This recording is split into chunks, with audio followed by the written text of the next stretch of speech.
खूप दिवसांनी आम्ही आज निघालो होतो जेजुरीला। त्याआधी ना मी सकाळी ऑफिसला जाऊन आले, सगळं काही म्हणजे अंघोळ वगैरे केली आणि घरातलं सगळं काही आवरून मी 9 वाजता आज लवकरच गेले होते ऑफिसला, कारण मला 10:30 पर्यंत रिटर्न यायचं होतं। जाताना बघा, माझ्या ऑफिसला जाताना ना इथं मस्त दत्ताचं मंदिर आहे, खूप छान आणि निर्मळ वाटतं। मस्त पाया पडून मी रोज जाते इथून।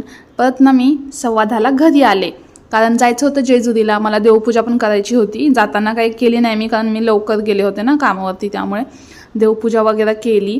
आणि देवपूजा केली ना, मला तर खूप प्रसन्न वाटतं। आणि जर एखाद्या दिवशी देवपूजा नाही केली ना, तर खरंच चुकल्यासारखं वाटतं। नुसता दिवा आणि अगरबत्ती लावू वाटत नाही मला तरी। तर असं कोणाकोणाचं होतं सांगा बरं। मी आता पिल्लू झाल्यापासून 2 दिवसाआड देवपूजा करते, रोज नाही जमत आणि सुट्टीच्या दिवशी करतेच। तर निघालो आम्ही जेजुरीला जायला। मस्त पाया वगैरे पडलो आणि गाडीत बसलो। आणि आज ही पिल्लू झाल्यानंतर आम्ही पहिल्यांदा चाललो होतो देवदर्शन पहिलं। तर कुलदैवत आहे आमचं खंडोबा जेजुरी देवस्थान। तर म्हटलं जाऊन येऊयात, पायावरती घालून येऊयात, पिल्लूला पण घेऊन जाऊयात। जाताना तिला झोप आली, मग ना आम्ही अशी मस्त झोळी बांधून घेतली, त्यात ती छान झोपली। आणि तिला पण आकडल्यासारखं होत नाही, शरीर दुखतं लहान बाळांचं आपण मांडीवरती घेतो तर। आणि फायनली पोचलो जेजुरीमध्ये। बघा, असा रुमाल बांधला, ऊन होतं थोडंफार, जाताना ऊन होतं।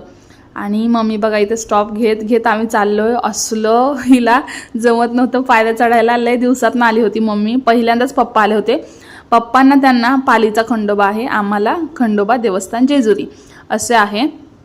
तर आम्ही वरती चाललो होतो स्टॉप घेत हे बघत होते भावली, काही खेळणे वगैरे। पिल्लूसाठी आम्ही तिथे घेतली टाळ।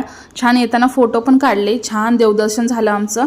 आणि शेवटी मी फोटो ॲड करेल। जाताना आम्ही घरी जाताना म्हटलं कुठेतरी पोटभरीचा जेवण किंवा नाश्ता करूया। तिथे महाबाराची अशी मिसळ म्हणून एक स्टॉप होता, तिथे आम्ही मस्त जेवण केलं पोटभरीचं। पप्पांनी पहिलं केलं आणि पिल्लूला घेऊन बसले आणि मग आम्ही तिघांनी केलं।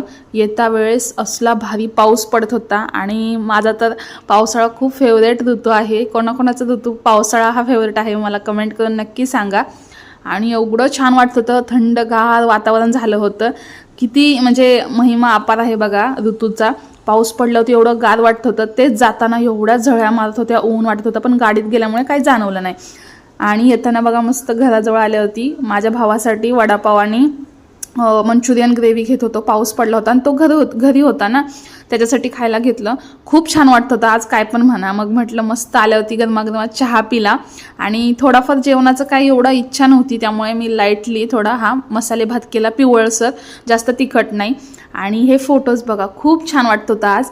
तर तुम्हाला हा व्लॉग कसा वाटला मला कमेंट करून सांगायला विसरू नका। चॅनलला सबस्क्राईब केलं नसेल तर सबस्क्राईब करा।